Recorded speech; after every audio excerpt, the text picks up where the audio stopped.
Marcus Wright was in his backyard, finalizing the details of his charity event, a day meant to bring hope to underprivileged youth.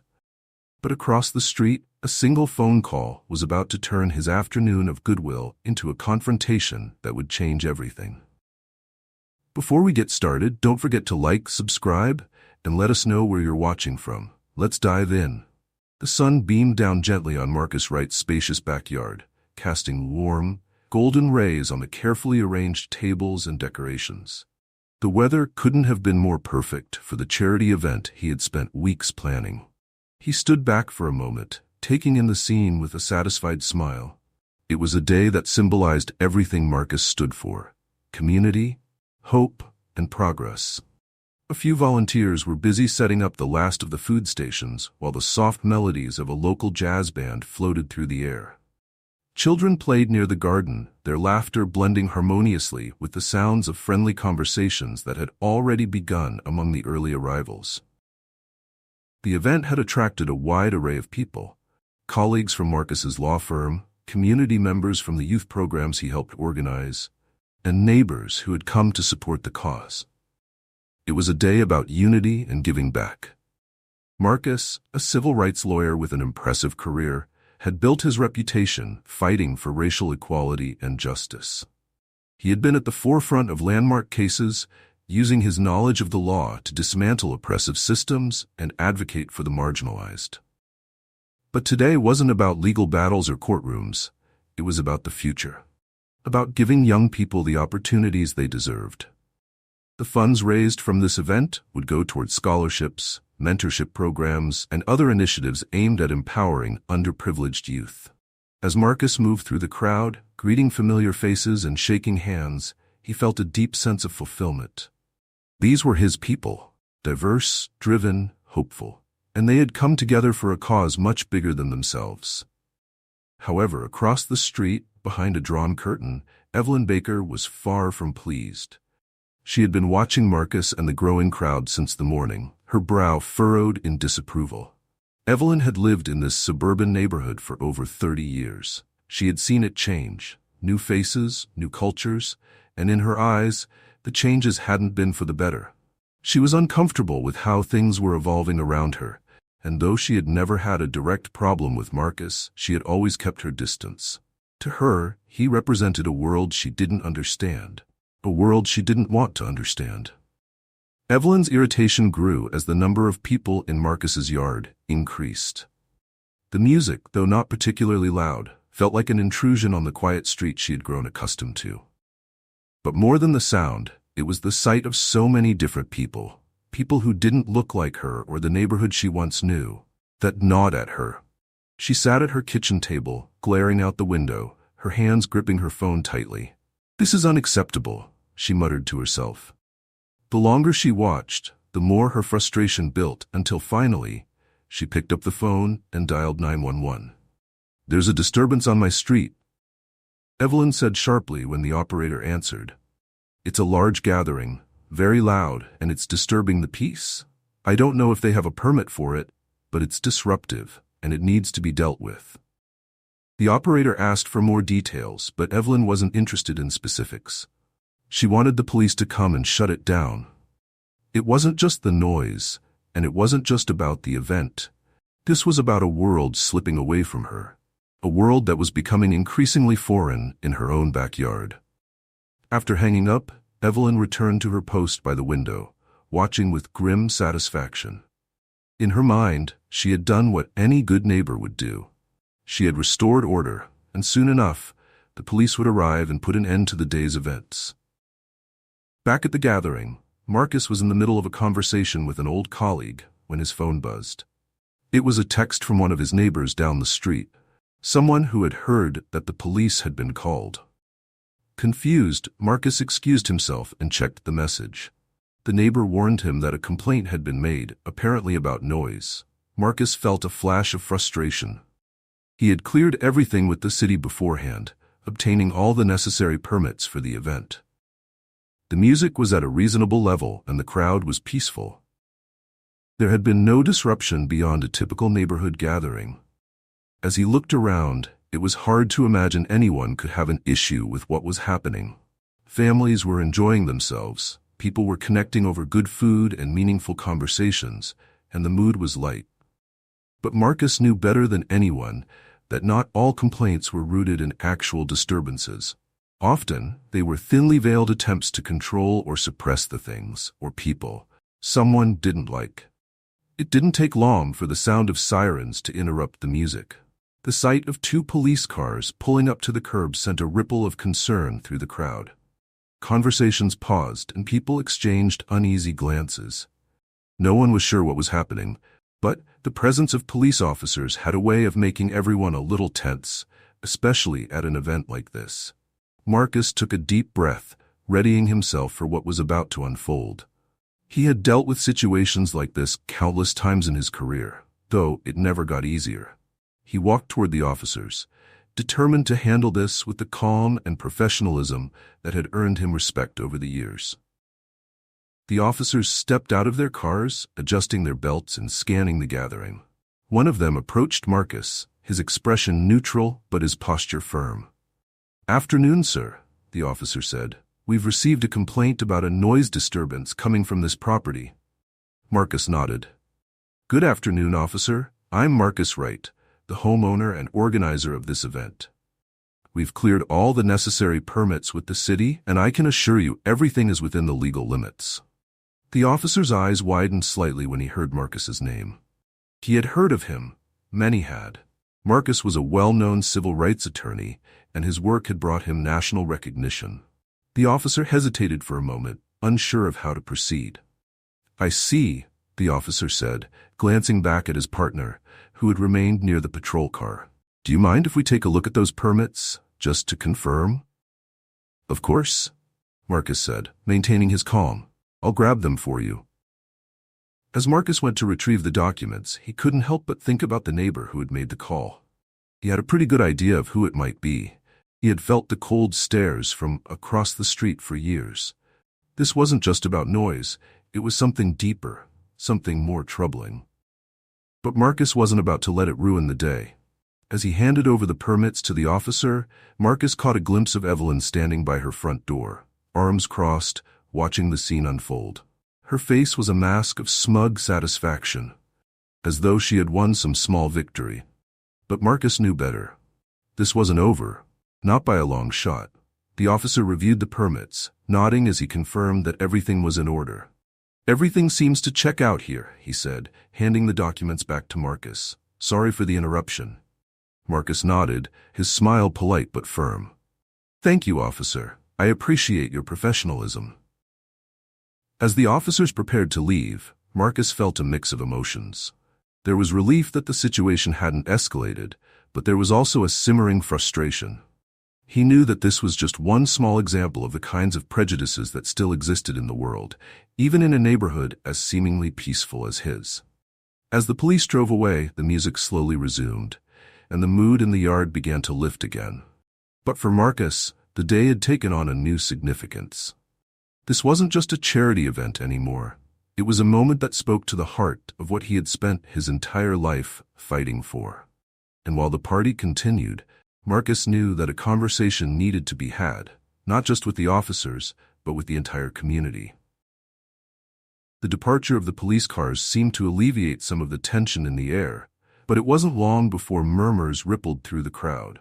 Though the officers had handled the situation professionally, their presence had left a mark on the event.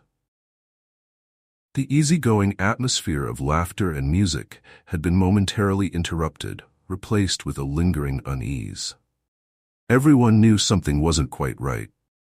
Marcus returned to the gathering, attempting to restore some semblance of normalcy. He greeted guests, checked in with the caterers, and made sure the jazz band resumed playing. But despite his efforts, he couldn't shake the feeling that something more needed to be done. This wasn't just a simple noise complaint, it was a reminder of the prejudice that still lurked just beneath the surface, even in a community that prided itself on inclusivity. Standing near the buffet table, Marcus spotted his wife, Lisa, speaking with some of the neighbors. She glanced over at him, her brows knitted in concern. They had talked about incidents like this before, the casual, quiet racism that often hid behind friendly faces and polite smiles. The type that was difficult to confront because it wasn't overt but still insidious. Lisa's look said it all.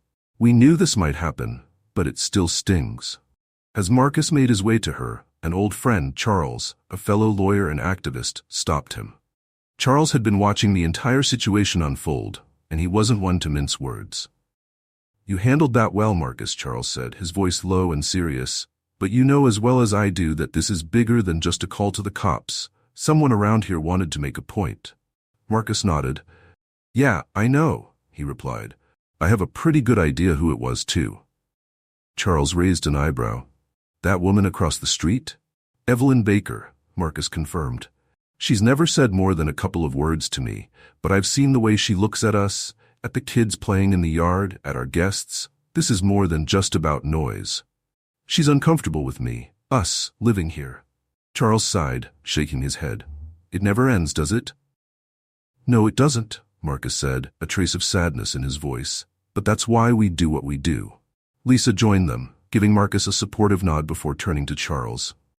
It's exhausting, she said, her voice soft but resolute. You'd think after all this time, after all the work Marcus has done in the courtroom, we'd see more change. But incidents like this remind us that progress is slow. Too slow. Charles patted Marcus on the back. Look, I know you don't need my advice, but maybe this is an opportunity. You've got the attention of everyone here. Turn this around. Use it. Marcus smiled faintly, appreciating the encouragement. You know, you might be right, Charles. This is more than just an inconvenience. It's a chance to show people that this kind of behavior can't go unchecked. Not in 2024, not anywhere. Just as they were speaking, Marcus noticed the police cars hadn't fully left the area. Instead, they had pulled around the corner and parked, as though waiting for further instructions. Perhaps the officers had sensed that the complaint was about more than just noise. They remained nearby, observing quietly, unsure whether the situation would escalate further. Marcus saw this as a sign. He had dealt with enough discrimination in his life to know that the worst thing to do was to ignore it. Pretending these moments didn't matter only allowed them to fester. Today wasn't just about hosting a charity event, it was about addressing the very issue that had led to this complaint. The police had been called, yes, but what really needed to happen was a conversation that involved the officers, the community, and yes, even Evelyn Baker. Marcus excused himself from the conversation with Charles and Lisa and walked back toward the police cars. The officers, still inside their vehicles, looked surprised to see him approaching. He waved politely, signaling that he wanted to talk. The officer who had first approached Marcus earlier rolled down his window, curious about what he might say next. Officer, Marcus began, his voice calm but purposeful. I appreciate how you handled the situation earlier, but I think there's more we need to talk about. The officer, Officer Reynolds, looked at Marcus, then at his partner, and nodded. Of course, Mr. Wright. What's on your mind? I'd like to invite you to join the event, Marcus said. I think this would be a great opportunity to have a conversation. A real conversation. Not just about this complaint, but about the bigger picture. About why these things happen in the first place. Officer Reynolds shifted in his seat, clearly surprised by the invitation. He glanced at his partner again, who gave a small shrug, as if to say, why not? I'm not trying to put you on the spot, Marcus continued, but this event isn't just about raising money for underprivileged kids. It's about creating opportunities, breaking down barriers. And right now, we have a chance to address some of the barriers that exist in this very neighborhood. Reynolds seemed to consider the idea, glancing at the crowd behind Marcus, many of whom were watching the interaction with curiosity. All right, he finally said. I think we can do that. Marcus smiled. Thank you, officer. I really appreciate it. As the officers stepped out of their cars and followed Marcus back into the yard, the crowd parted slightly to let them through, curious to see what was about to happen. The murmurs quieted as Marcus led the officers toward the stage where the band had been playing earlier. He took the microphone, tapping it gently to get everyone's attention. Ladies and gentlemen, Marcus began, his voice amplified over the speaker system. I want to take a moment to address what just happened here today. I know many of you are aware that the police were called to this event, and I know many of you are wondering why. The crowd grew still, their eyes fixed on Marcus. This wasn't just a noise complaint, Marcus continued. This was about something deeper, something we all need to talk about. It was about discomfort, about bias, about the invisible lines that still divide our communities. He glanced at Officer Reynolds, who stood nearby, his arms folded but his expression thoughtful. "But we can't break those lines down by ignoring them," Marcus said, his voice steady and clear. "We have to address them head-on. That's why I've invited these officers to join us in a conversation about what happened today and what it means for all of us." The crowd was silent for a moment, absorbing Marcus's words. Then, slowly, people began to nod, murmuring in agreement. This was why they respected Marcus. He didn't shy away from the hard conversations. He leaned into them, always seeking to educate and inspire change, even when it was uncomfortable. Marcus handed the microphone to Officer Reynolds, who took it hesitantly, clearly unused to speaking in front of a crowd under these circumstances. "I'll admit," Reynolds began, "when we got the call today, we didn't think it would turn into something like this. But Mr. Wright is right. There's a deeper conversation to be had here. As police officers, we respond to complaints all the time, but sometimes we have to stop and ask ourselves what's really going on." He paused, looking around the crowd. Today was one of those times. The crowd listened intently, their faces a mixture of curiosity and understanding. Marcus knew this was just the beginning of the conversation, but it was a start. It was a chance to turn what could have been a negative, divisive moment into one of growth and understanding. As Officer Reynolds continued to speak, Marcus glanced over at Evelyn's house. She was still standing at her window, watching everything unfold. Her arms were crossed tightly, her face impassive. But something in her posture had changed. There was no smug satisfaction anymore, just silence. This wasn't the end of the story, Marcus knew that. But in this moment, on this day, it was a step in the right direction. And sometimes, that was all you could ask for. The conversation that had begun with a police call was far from over, but as Marcus stood there, listening to the crowd engage with the officers, he felt a sense of hope. A real conversation had begun. And that, in itself, was a victory. As the police officers continued to stand before the crowd, engaged in an unexpected yet powerful conversation, the energy in the backyard shifted.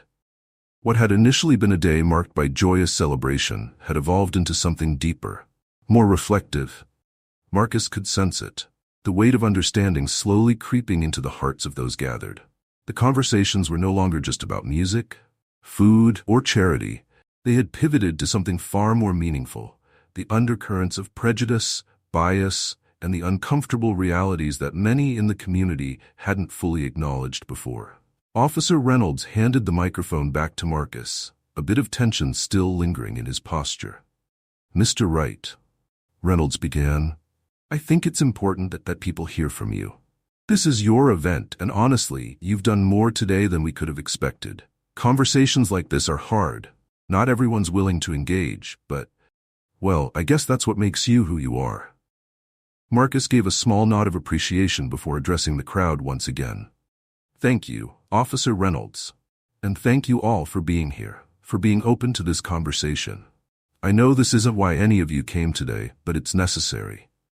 He scanned the faces of his guests, friends, neighbors, colleagues, and even a few strangers who had come in support of the cause.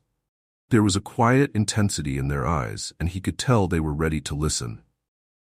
"Let me tell you a story," Marcus began, his voice steady but with an edge of vulnerability. "When I was a young lawyer, fresh out of law school, I was eager to change the world. I thought that, with enough hard work, I could make an immediate impact, especially when it came to dismantling racial prejudice. I believed that if I won the right cases, showed the right evidence, and spoke the right words, things would get better. And in many ways, they did. I've spent the better part of my life fighting for equality, for justice, both in and outside of the courtroom." A few people nodded, knowing his background, knowing the impact he had already made on the legal system. "But no matter how many legal battles I won," Marcus continued, "there were always these moments, quiet, everyday moments, that reminded me the work was far from over. It's not always the big public cases that make you feel the sting of prejudice. Sometimes it's the smaller things.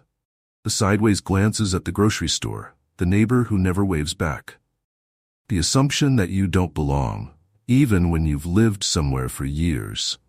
His words lingered in the air, sinking into the crowd like pebbles into a still pond. He knew his audience had varying levels of understanding. Some of them had experienced these same microaggressions, while others had only witnessed them from afar. But Marcus wasn't just trying to reach those who already understood. He was speaking to the people who hadn't yet seen the world through his eyes.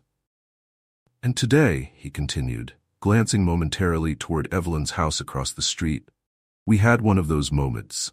A noise complaint, something that seems small on the surface, can carry a much deeper meaning. It wasn't just about sound levels. It was about discomfort. Discomfort with the people in this yard. Discomfort with the idea of diversity in a space that's supposed to be shared. A few heads turned to look in the direction of Evelyn's house, but Marcus quickly redirected their attention back to the conversation. I'm not here to blame anyone. I'm here to challenge all of us, including myself. We need to ask hard questions, to face uncomfortable truths about the systems we live in, the biases we hold, and the ways we contribute to the problems, whether we intend to or not. Marcus paused, letting the weight of his words settle over the crowd. He knew this wasn't the type of speech that made people feel good.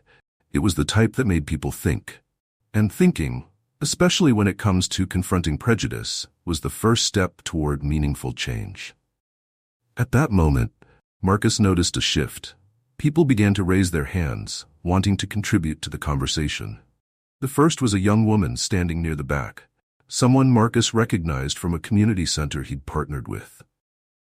Mr. Wright, she began, her voice tentative but clear, I just wanted to say thank you for what you're doing here. It's not easy to talk about these things, and I think a lot of us avoid it because it feels messy. But we can't avoid it forever. I grew up in this neighborhood, and even though things have gotten better in some ways, there's still this feeling like not everyone's welcome. Marcus nodded in understanding. Thank you for sharing that. It's true. Progress has been made, but it's often uneven. And unless we're intentional about continuing that progress, about creating spaces where everyone feels safe and included, that feeling you're describing will persist. Another voice rose from the crowd. This time, a middle-aged man Marcus had only met briefly earlier in the day. I've lived in this neighborhood for 20 years, the man said. And I'll admit, I don't think I've ever really had to think about these issues before. But what happened today? It makes you look at things differently. I guess I never realized how something like a noise complaint could carry so much more weight, but now I see it. Marcus appreciated the honesty. That was the point of today, after all. To open eyes, to shift perspectives, to build bridges between people who had been unknowingly separated by walls of bias and misunderstanding. Just as Marcus was about to continue the discussion, there was a soft movement near the edge of the yard. Heads turned toward the source of the sound, and to everyone's surprise, it was Evelyn Baker. She had stepped out of her house and was slowly making her way across the street, her face etched with uncertainty. For a moment, the crowd was silent, unsure of what her intentions were. Even Marcus felt a twinge of surprise. Evelyn had seemed so resolute in her disapproval, so comfortable in her distance. He had never imagined she would choose to cross that boundary, literal and figurative, that had stood between them for so many years. She reached the edge of the gathering, hesitating as if unsure whether she should proceed. The group's eyes were on her, but Marcus decided to break the tension. He stepped forward, offering a small, respectful nod. Mrs. Baker, Marcus said, his voice calm but firm, would you like to join us? Evelyn's lips pressed together tightly, and for a moment, Marcus wasn't sure if she would respond. But then, in a voice that was softer than anyone had expected, she spoke. I didn't realize, Evelyn began, her words faltering slightly. I didn't realize how much this meant to you, to everyone. There was no apology in her voice, not yet, but Marcus could see that something had shifted in her. It wasn't a complete transformation, but it was the start of something. A crack in the wall that had kept her isolated from the community around her. Marcus nodded, keeping his tone respectful. It's not easy to see things from someone else's perspective, he said gently. but that's what we're trying to do here today. This is about understanding each other, about creating a space where everyone feels valued and heard.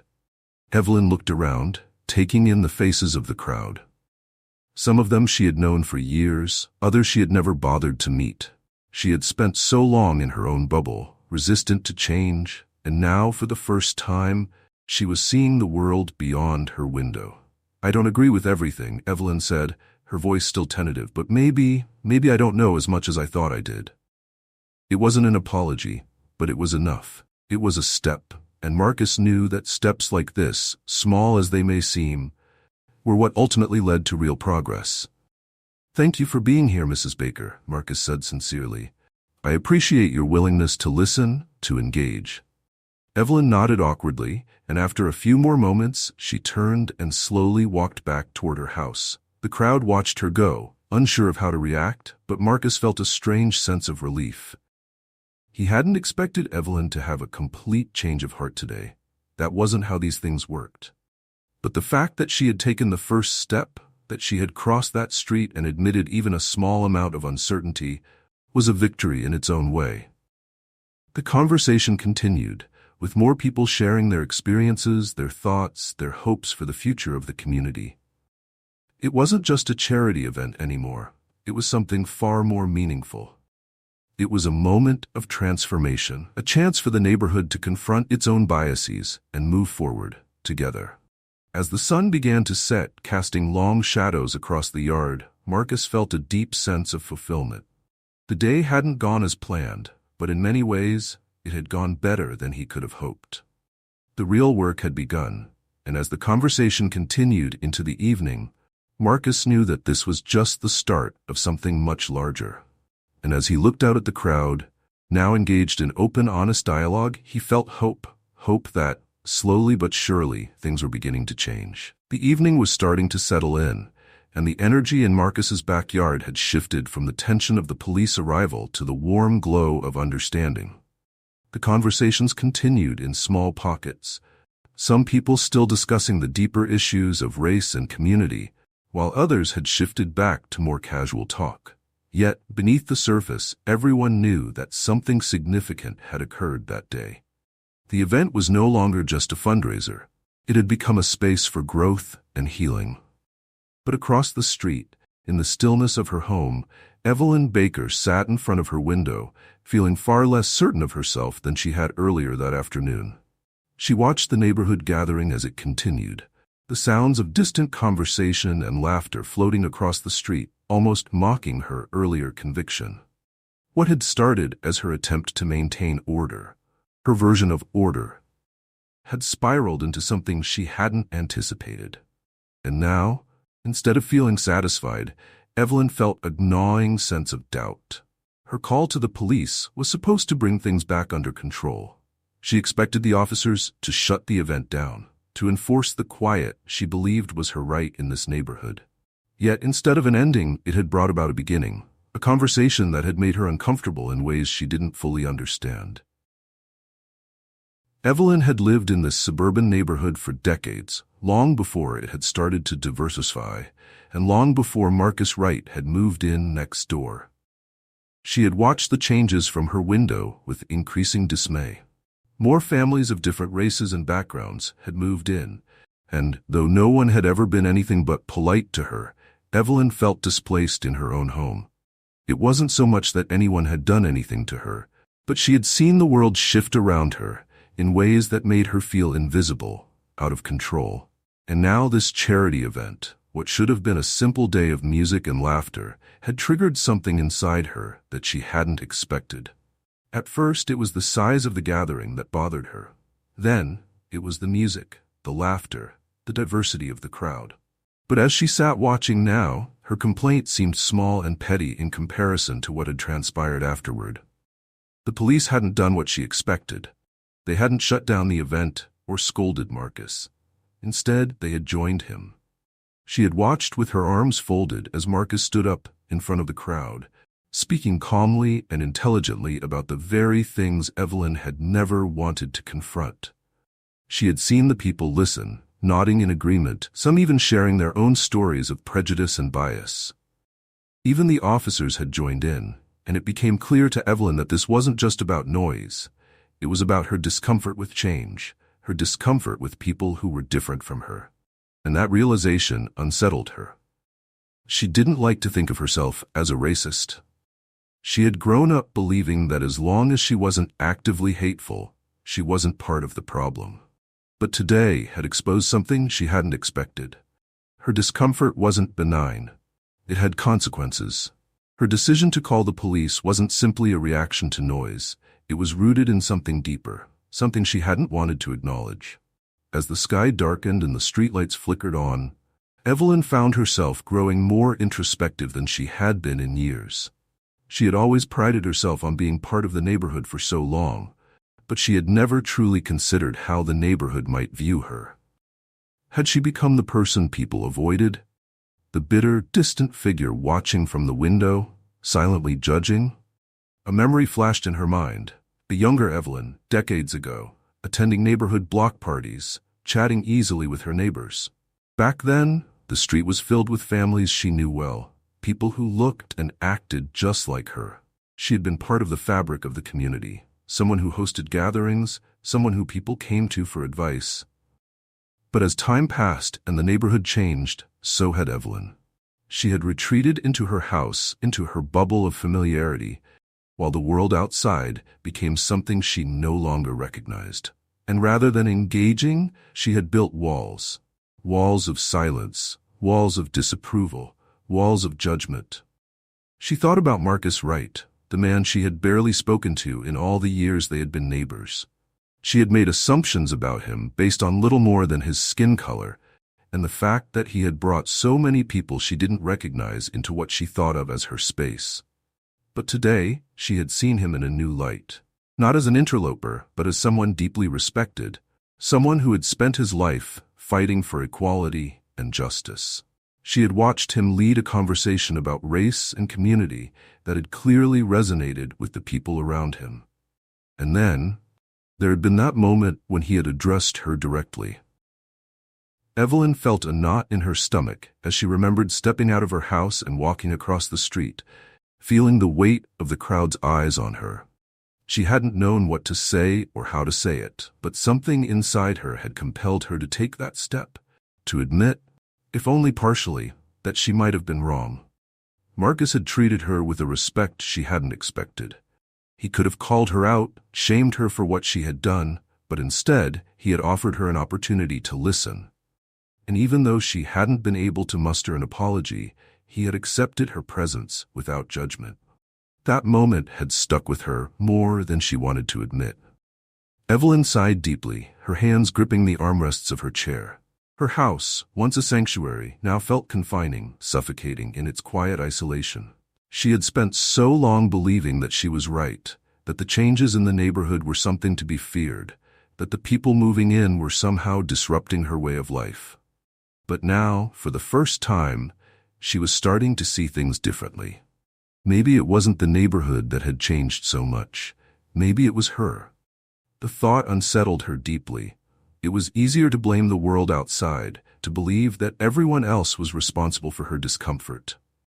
But if Marcus could treat her with respect after what she had done, maybe she needed to reevaluate how she had been treating others. She stood up from her chair and walked to the window once more. The gathering was starting to wind down now, with people slowly leaving in small groups, talking quietly as they made their way to their cars. The jazz band had packed up, and the warm glow of string lights in Marcus' yard flickered in the soft evening breeze. Evelyn felt a strange pull, a longing to be part of that world again. The world she had distanced herself from for so long. She wasn't ready to go over there again. Not tonight. But she made a silent promise to herself. She wouldn't let things end like this.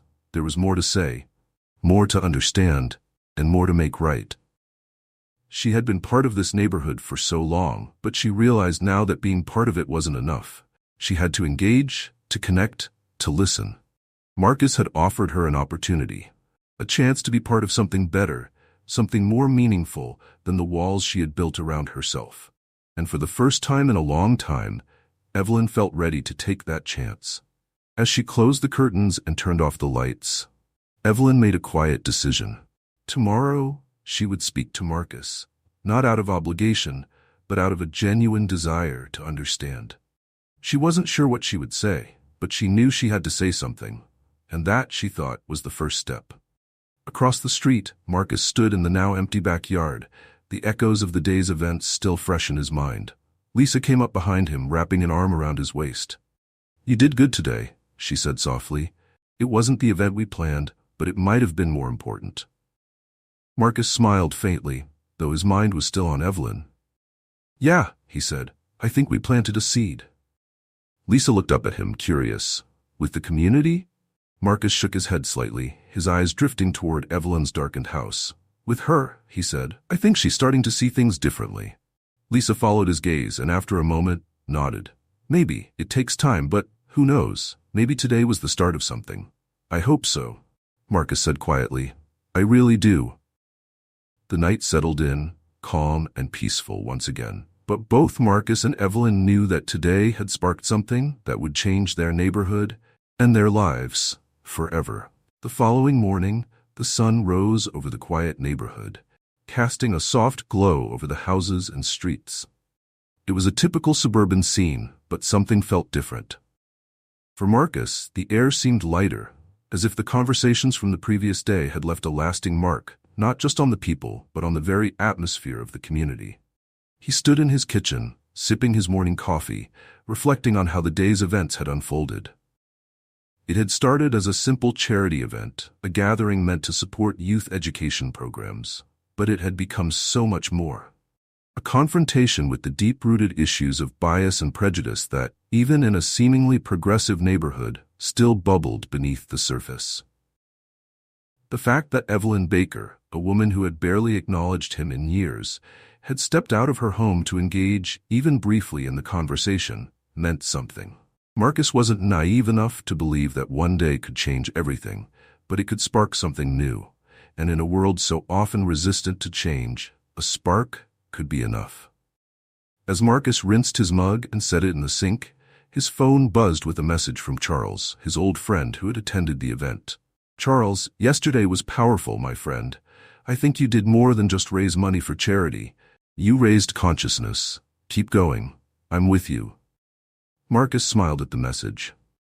Charles had always been a steady presence in his life, someone who understood the long and often frustrating journey of fighting for justice.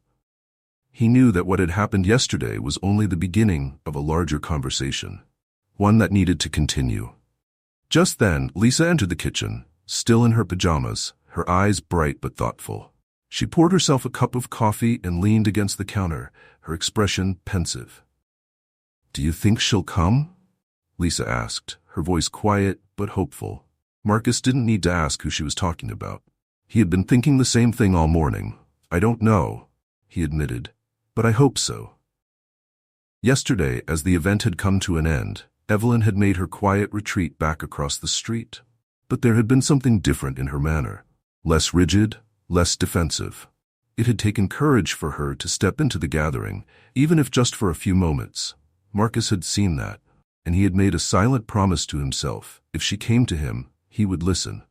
Not with judgment, but with patience and openness. "I think she will," Lisa said after a moment.